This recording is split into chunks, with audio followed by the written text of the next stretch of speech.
For the last little bit in my hobby, I've been feeling burned out as all heck. I found that trying to push myself with every project has meant that when a project didn't come out as exciting, as innovative, as revolutionary as I was hoping, I was feeling sad. I was still creating stuff and I have still been making models that I think are pretty cool. So I need to really shift my mindset. This week I'm going to be painting 2 Chaos Knight models, and I'm going to be taking everything back to basics. None of the techniques here are revolutionary. Nothing here is too out of the ordinary, but what it is a cool color scheme, good techniques that we know work and that I know I can do fairly well if I don't rush, I take my time, and I try not to stress. I'm going to take you through how I painted the knights because I think they turned out incredible and actually really did help me get my hobby motivation back. I'm painting a war dog and a knight rampager.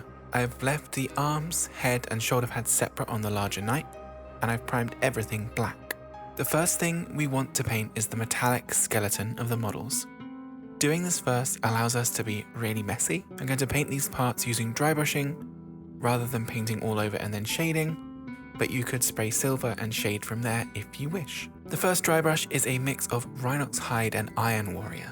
I went quite heavy over most of the model with this.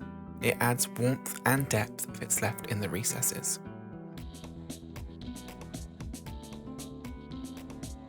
Once this is dry, I used Iron Hand Steel as our second dry brush, making sure to go lighter and to leave some of the darker colour in the recesses. Finally, I switched to Vallejo Steel, but you could use any really bright steel colour, and I did a really bright dry brush on any blades or claws, as well as select other parts.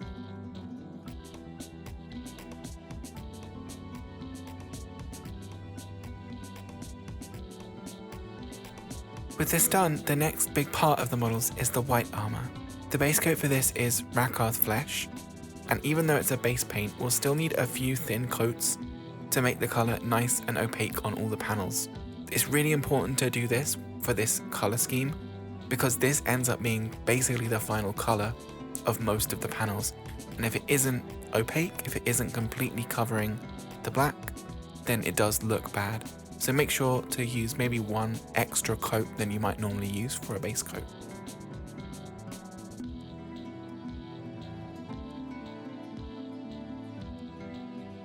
With this done, the next step is to shade all of the recesses of the panels with Agrax Earth Shade.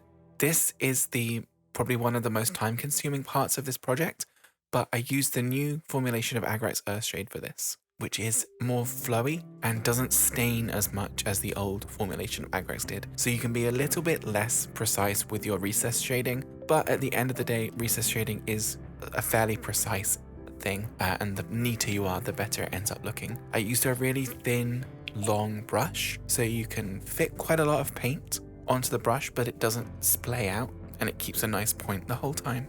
I then edge highlighted all of the panels with Pallid Witch Flesh. A lot of the panels have edges, but some of them, the edges are actually the trim. What I did with these is just put some dots of Pallid Witch Flesh in places that I thought it made sense. It breaks up that big panel a bit and also adds highlighting. I also highlighted the tops of any round divots that have been added onto the model, as well as any spikes or sticking out bits, and the edges of all of the pitted battle damage that's modeled onto the model. You could make this much more complicated with glazes or other highlights, but I'm going to be adding some transfers later, and I think that keeping the colors simple looks really effective. If you have an airbrush, you can do gradients and things like that. It's hard to screw up a Chaos Knight. I think they look really good in basically any color scheme, and a simple color scheme like this looks really effective. There's one more major color to block in on these models, which is the bronze trim. I used Warp Block Bronze to base coat all of the trim, then I shaded it with Agrax Earthshade. For this, I used the old formulation of Agrax Earthshade because it dulls down the color more, and also it matches the other models that I've already done for this army. You don't have this, the new one is fine, or you can use a contrast paint like Gorgrunta Fur, thinned down slightly. The shade is dry. I highlighted the trim with Brass Scorpion. I kind of dry brushed it or sponged it on. You want the main color to be the dark bronze, but then anywhere that's sort of looking upwards kind of ends up being Brass Scorpion. On the big night, I then did a sort of edge highlight of Canoptech alloy. With the main colors done, we can start adding some accent colors, and what this scheme really needs is a couple of bright spot colors. The first one is going to be yellow, which I'm using for all of the weapon cases.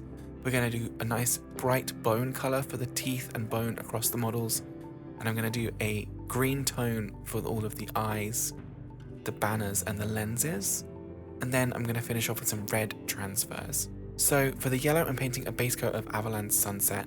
I'm going to need quite a lot of coats for this, thin coats, more than you might think to get cover over that black undercoat. I then did a recess shade with the new yellow shade, which I find quite good.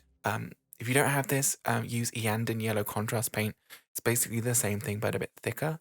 And then finally, I did quick highlights on the casing with Uriel Yellow. Again, you'll see with a lot of these schemes, the highlights are really, really minor. They're just edge highlights. The main color is your base coat. Your mid-tone, your base coat needs to be spot on, basically. We want the bone color to be much warmer than the beige colored armor. I'm doing a really bright bone. I started with a base coat of Xandri Dust, and then I layered all over this with Ishabti Bone. I used Seraphim Sepia all over to give it a nice deep bone color. And then once that was dry, I went in with Skeleton Horde contrast paint just to the bottom halves of all of these bones, which gives them just a little bit of deeper shading. And then I highlighted with Screaming Skull. The green lenses were painted with Striking Scorpion Green contrast paint, 1 or 2 layers. And then I also did, I think, a gloss varnish on some of them as well, just to make them stand out. Finally, the banners, they were painted with Incubi Darkness, and then I dry brushed them Cavalite Green and then Cyberite Green, again, just to make them contrast and make them stand out. Finally, the final step is all the pipe work around the top of the models. I wanted to paint this silver, but give it a different feel from the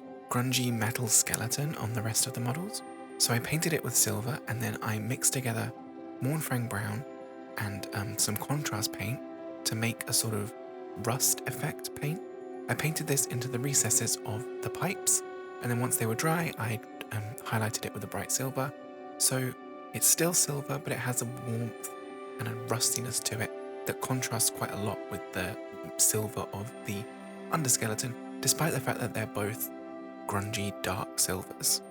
Finally, I did the transfers and the bases.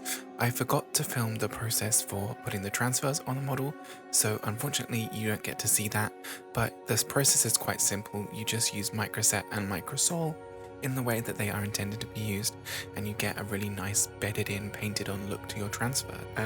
And your Hell Forged machines are done.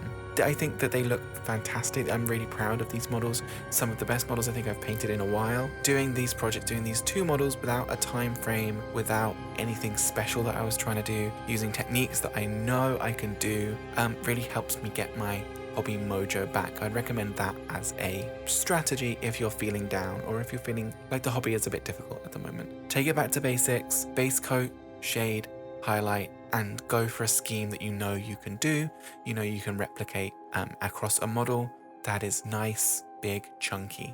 These knights are great models. So I hope you found this method and these tips useful. If you did, please subscribe to this YouTube channel for more videos that are kind of like this.